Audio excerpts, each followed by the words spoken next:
Hi. How many of you know about WebAssembly or WASM? Heard about it? Okay. How many of you have not heard anything about it? How many of you have coded a little bit about it? Little bit. Okay. Cool. We will not be covering like exactly from the basics. So if you want to go through that, we'll share some resources with you later on, or as well. You can check out the previous some of the blog posts or the other videos that we would have from previous talks.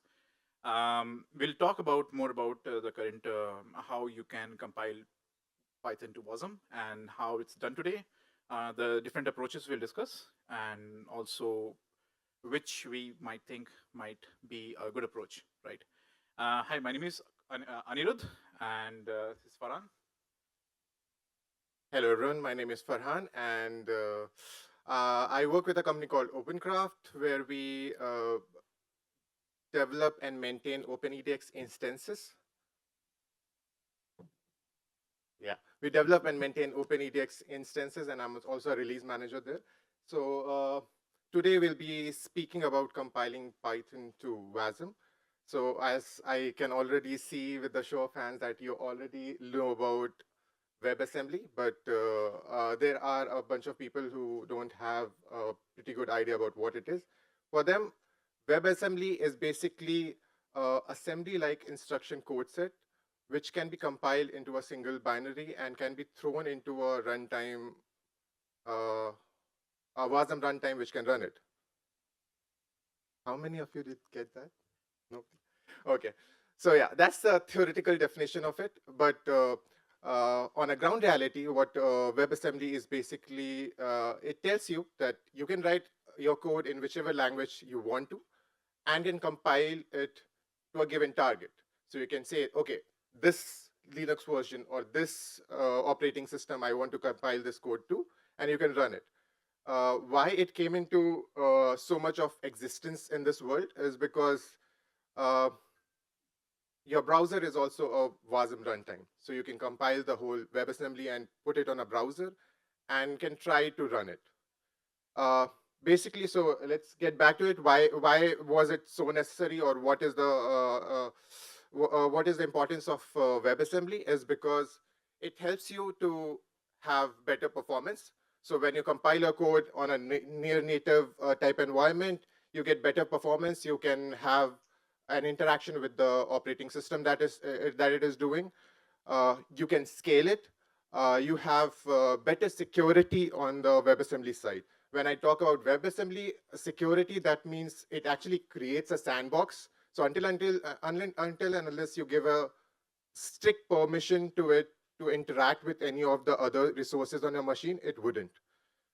So much so that there was this time where Solomon, the person who wrote Docker, said that if WebAssembly existed back then, he wouldn't have written Docker. So it is on that part that WebAssembly plays a part. So what we are going to convey here, and not just because it's a Python conference, it's also something that we are very interested in. What if we can put Python and WebAssembly together? And the reason is because we want to. And we can basically run our WebAssembly, either Python microservices over a WebAssembly runtime. So the difficulty that we faced on doing that is Python has a very dynamic type nature to it. We all know it's an interpreted language, so a lot of things happen just in time, or it happens on the runtime, and that makes it very difficult. But languages like Go or Rust, where you can compile it beforehand and can build it for a given target, it is very easy. But with Python, there are a lot of challenges because of this dynamic nature. And what people have tried to do is try to achieve this, but over a period of time when people have tried to achieve this, there is always some trade-offs. Most of the time, the trade-offs is in terms of memory, because it will consume a lot of memory, and the amount of feature that you really get with Python, that reduces considerably. Yeah. So so the de facto auth of running Python on a browser is right now Pyodide. So what exactly is Pyodide? Pyodide is basically your CPython compiled into a target which can be put into a browser. So you're exactly running a whole of Python just inside the browser. And it works. They have done amazing work at it where they have tweaked it. They have a bunch of peps written around it. They have gone to an extent where they have also developed their own packet manager called micropip, where you can, any Python library which has a wheel, you can just give micropip the wheel and build Pyodide on your own, and it will be installed. And then you can throw it in a browser, and you can try to run the code on Pyodide. So let me try and show you how the code actually runs and looks on a browser.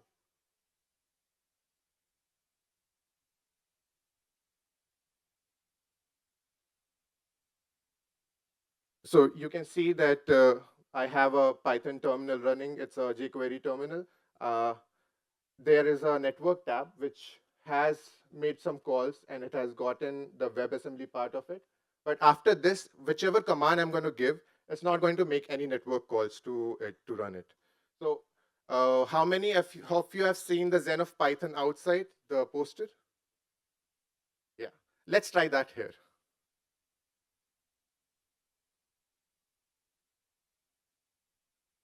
Something happened? No. That's a flop. Let me see. Yeah, I think that loads now.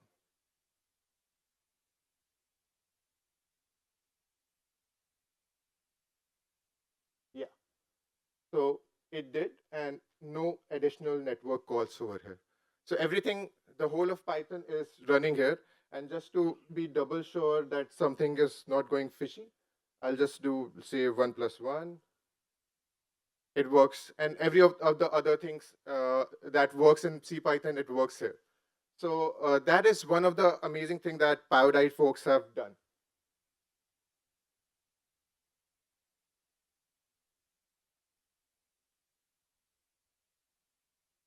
Presentation.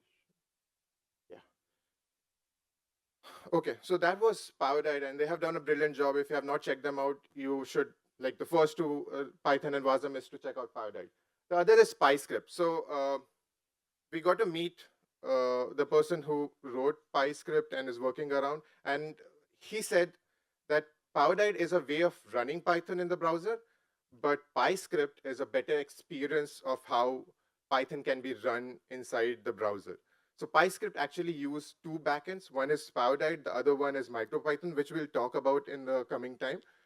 So this is another way of how this kind of work is being done. And most of these work is being done so that researchers, people who have less knowledge of installing packages and programming languages, have access to them and can do a quick and dirty work in the browser and see, okay, if this works for them or not. So all of this is right now on the on educational front as well.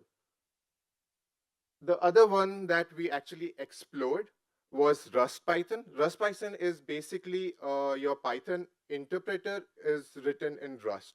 So the positive part or the upside is it can directly be generated into a WASM file because of the Rust binding that it gives in. So you basically say, okay, I want to generate it for this particular target, and it just generates a binary for you. You can throw it in the browser or use Wasmer as a runtime, run your Python code, and be done with it. So the interesting part about all of this story is, why are we doing this? Why did we went to this extent, where we just wanted to build a binary, a single file, and give it to a runtime and do it? But all of these things are not doing that. What is it doing? It is just building Python, giving me the whole of Python in my combined binary, and telling me that, okay, now I can run this. So we were like, okay, this works, but this is not what we want. Why do we not want this? Because all of this is Python on WASM, which basically means that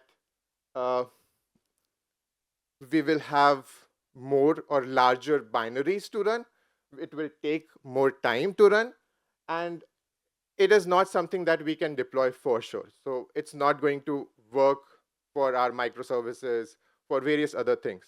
So what do we need? We need Python-to-WASM. We should have put a meme there. What do we need? Okay. But yeah, we need Python-to-WASM. So our exploration went ahead on seeing, okay, how can we do this? How can we get this done?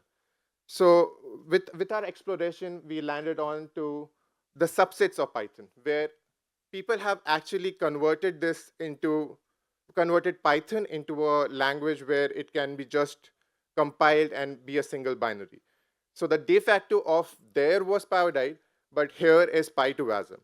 Now the very interesting part about Py2WASM is just a fork of this compiler called Nutica. And if you actually are interested, you can go to the PR. So Py2WASM is basically a pull request open on Nutica. That is it. See, that just gives them the ability, okay, you can pull in the code, we have made some changes, we may or may not maintain it, but you can do something about it. The other downside was of Py2WASM was when we were trying it out, I was trying to debug why is it not running for me. And this just runs for Python version 3.11. If you go one version down, it doesn't work. One version up, it doesn't work. Even if you go in smaller versions up and down, it doesn't work. So yeah, so that made no sense to me. But I wanted to try it out and see what exactly it's doing. So I kind of landed on trying it out, and this is how it actually looks like.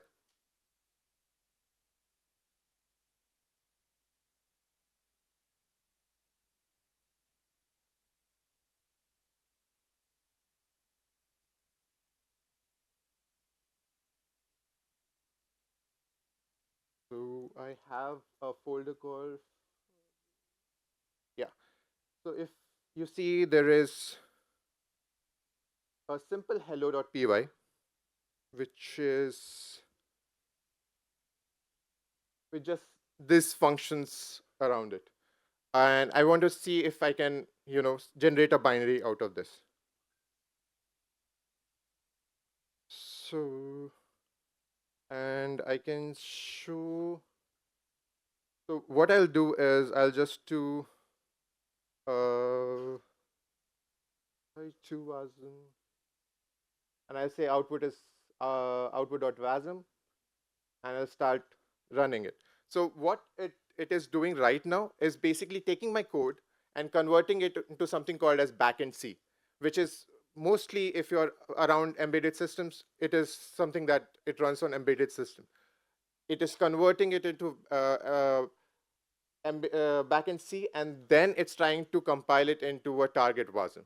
And when I get output.wasm, if I do, I don't know if you can see this, I can show it here. I say,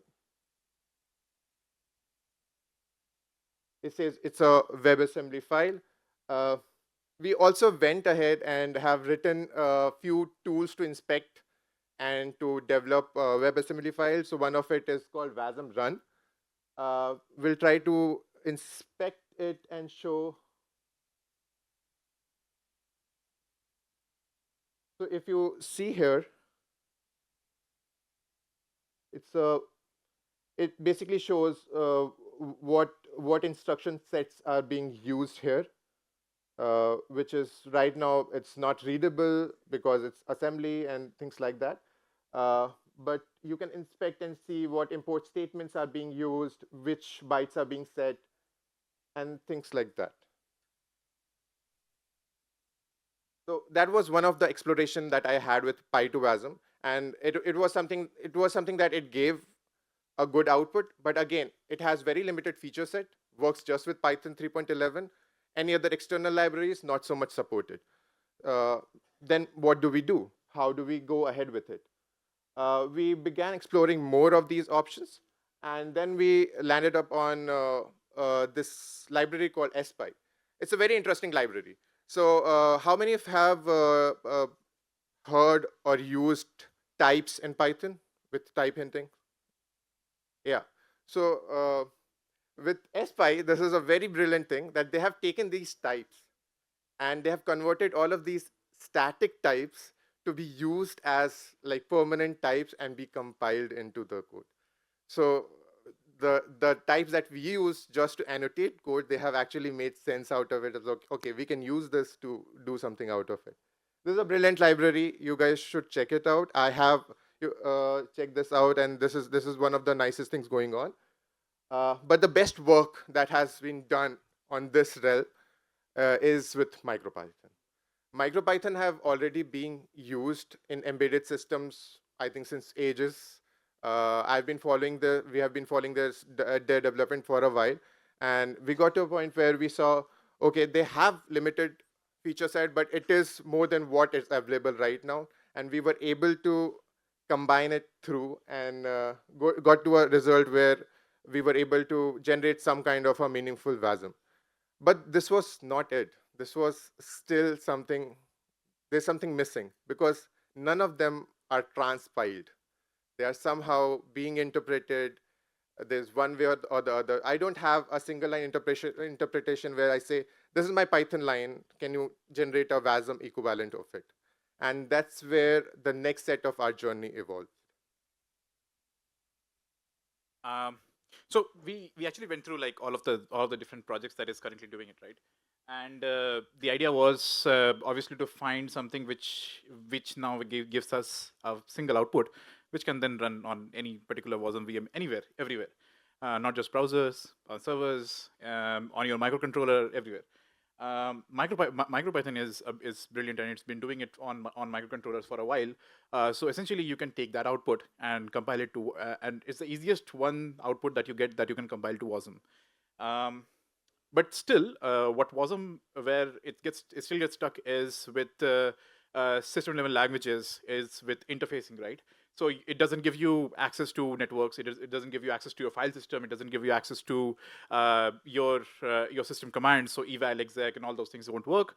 If you have some dynamic things to run, dynamic modules to load, those things will not run. Now, if I ask you to like strongly type your code, you will say, like, I think we were talking about with someone, they said, if I have to like strongly type, why would I write Python? I would rather write C, right? And it's fair. Essentially, CPython is also compiled to C, and it's fair. Like you probably will do that. So that is obviously not a solution. The solution is somewhere in the Python-to-WASM realm. So we started working on this project called Waspy. Again, like the other Python subsets that you have seen, Waspy is also intentionally a subset and a separate compiler, which compiles Python to WASM. How it does it, we'll go through it. It's an open source project. If you want to check it out, that's the QR code. So how many of you know how CPython compiler works? A little bit. Okay, overview. Okay. All right, so basically what it does is, when you pass on your code, it will pass through a tokenizer. It will get some tokens around it, figure out like some boxes or something, right? Then it will go through a parser. You will find an AST, which is like a syntax tree that you'll find. Now this syntax tree is then passed through the actual compiler, which gives you the bytecode, and then you can obviously optimize it or run it through the interpreter. It's all well and good. How many of you know what an AST is or have explored that part? Amazing.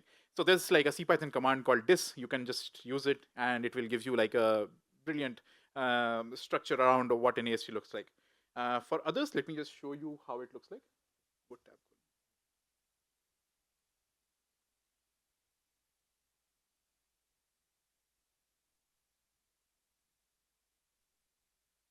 Right. So if you see, this is a symbol function, right?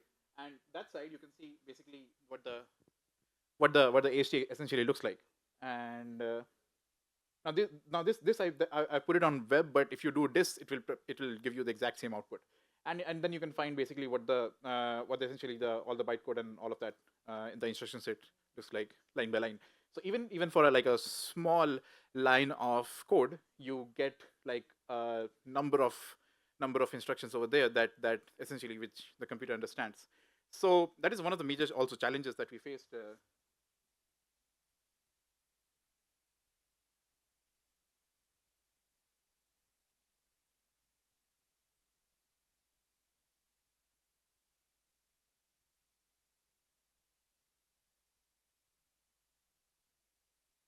Yeah, Farhan has a very complicated setup of browsers. Sorry. So we'll have to. My bad.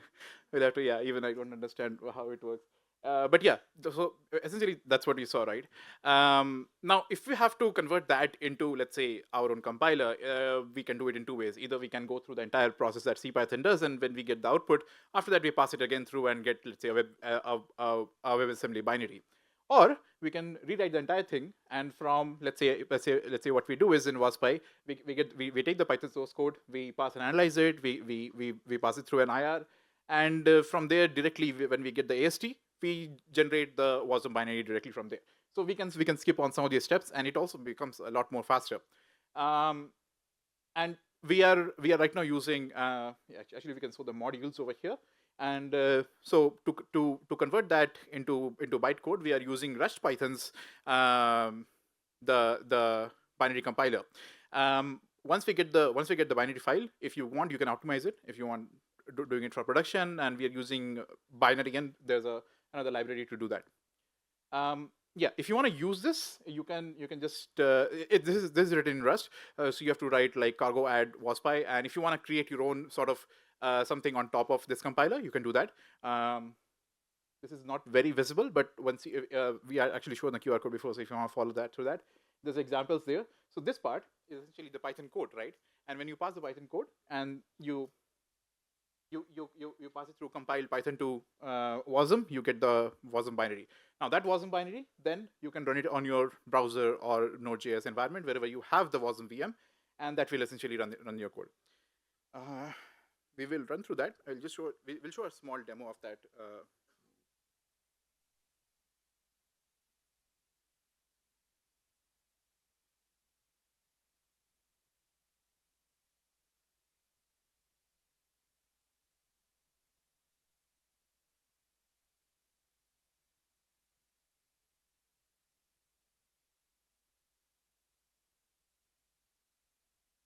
Right. So this essentially, if you see the code, when you see the code, okay, I hope Vim runs at least.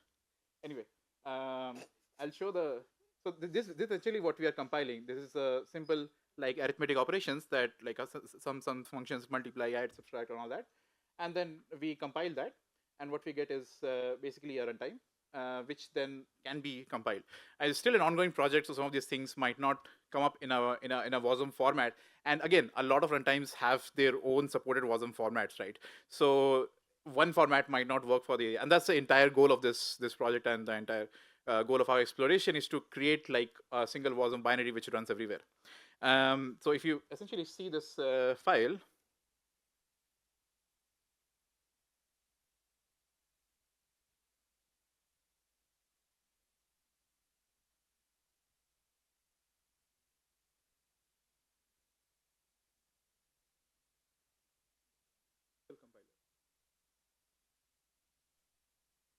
Right. So this was still the no, not this. Yeah, but like open that one example.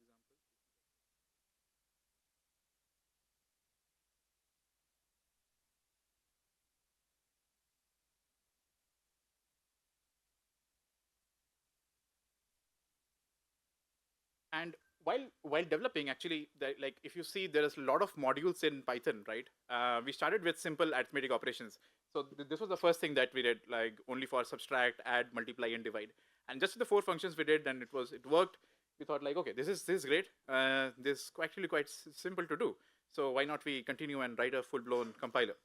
Yeah, let's go back to the slides. That's where we found that actually there's a lot of modules which now we have to support as part of the compilers. So we actually found out all the modules that CPython currently supports. Somebody asked us like, how do you do versioning? And actually, to be honest, we had not thought about versioning at all at this point. So right now, whatever we're doing is on supports on Python 3.13, which was our local systems Python. Hopefully, by that time, we will have we'll figure out a way to support versioning and all. But this is currently all the modules, and about 33% we have covered. All of this is available on GitHub as well. You can go check it out. So that was like for a single Python file, right? But essentially we have what we have usually is entire Python project.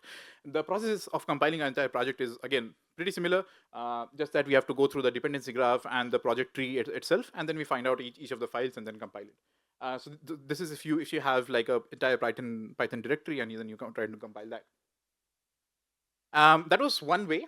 And another approach that we were thinking about was, so one is obviously like if you want to like compile everything to WASM, and you have to rewrite the entire compiler, right? Which a lot of the subsets are doing, which Spy is doing. Spy is an amazing language, like Farhaan mentioned. Another approach is that we can use CPython binaries, CPython APIs, and from CPython APIs we extend that. Once we get the compiled bytecode from there, and from there we can just convert it.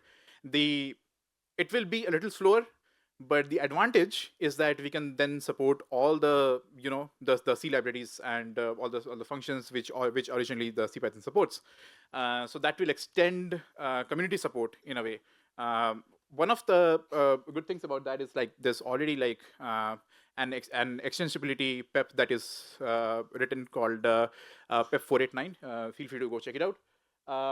And right now, this is running on AOT.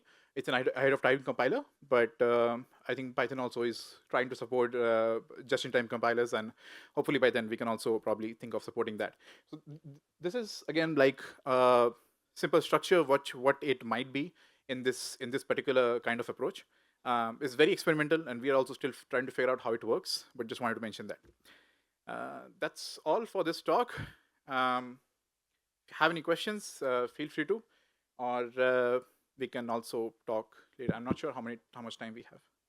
We can also talk about browser setup.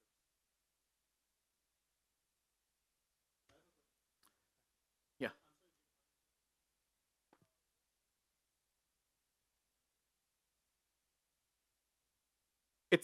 There is no syntax time. It's an entirely separate compiler. Yeah.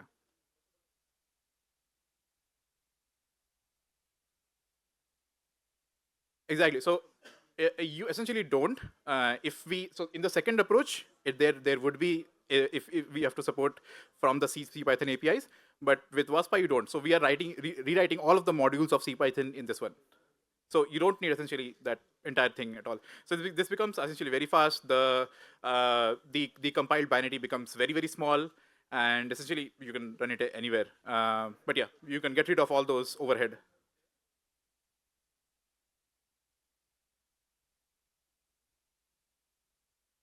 It would again, like, because it's like right now we did it only for Python 3.13, right?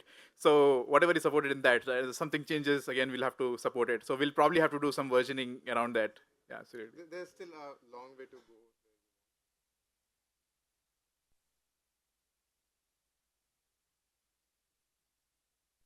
There's a lot of compilers problem that yeah, still is there. all the data types that you can think of, you have to support each and every one of them. All the classes, decorators, yeah, extensions, dynamic modules, yeah, so on. Yeah. Hey, that was a very commendable feat. I must say, it's very brave of you to attempt to write a compiler. Uh, are you also rewriting like the AST parser from CPython, or are you just importing it in Rust somehow? No, it's just whatever AST is getting, we are just processing that. I have not seen any performance issues in there. If there is, maybe we can, figure out a way to rewrite that. Yeah. Yeah, that's amazing. My mind is blown.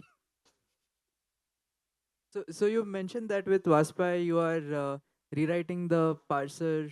So that is after the. So you're still using the AST stuff that the standard library or like the CPython comes with, right? Right. So it's after the AST compilation that you're writing from scratch. Right. So essentially, AST like is not very much closely integrated in CPython. It's pretty much standard thing, right? So you can have it like yeah. It doesn't has all the overheads that is involved in CPython.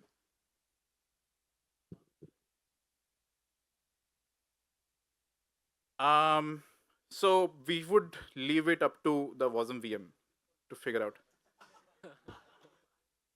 Your garbage, you take it. Yeah. By the way, I just wanted to ask: what's the major motivation behind this? Are you doing it for fun? Or yeah, that's why.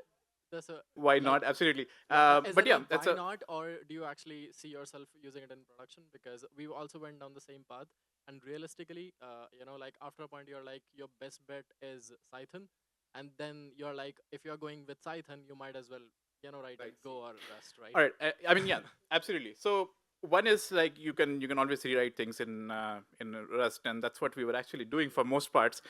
Um, but Just use Rust. but here's the thing, like if you actually figure out a way to compile it and make it like a proper WASM module, imagine you have something that is written very well in Python, for example the LLM stuff that today we have, that you have completely in a WASM module. You write something that works very well in Rust, let's say a log module, a north module in Go, and all of them are essentially WASM modules, and if you can make them work together, you can write in any language and then compile it and put it up like a module extensibility functionality. It's not just fun and games. Yeah. Why do you do it? Why not? Yes. But having said that, it's also that there are not good transpilers with Python to WASM that exist right now, and that's what we wanted to achieve, something of this sort, so that at least we know what it takes to get there, and if we can, how.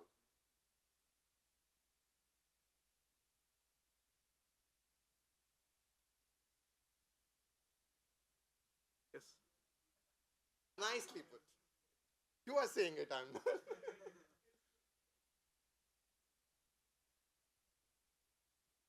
Do you see it being as performant as Python is today once we do Python to WASM?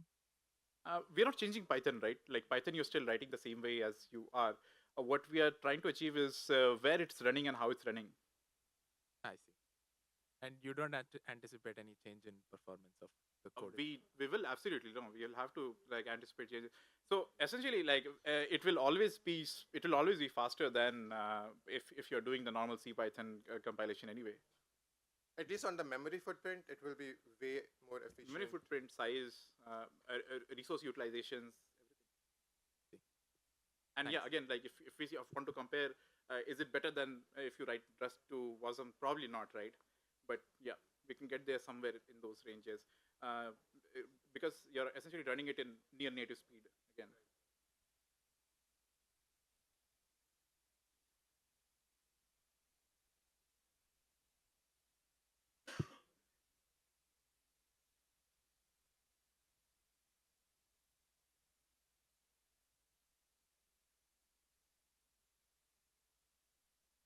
Yeah, we're still yet to explore it completely if it works even, but it's a solid thing. We tested it once, but then we have to still explore it completely. That's And there are too many dead ends in all of these Yeah. approaches, so we are still hitting them.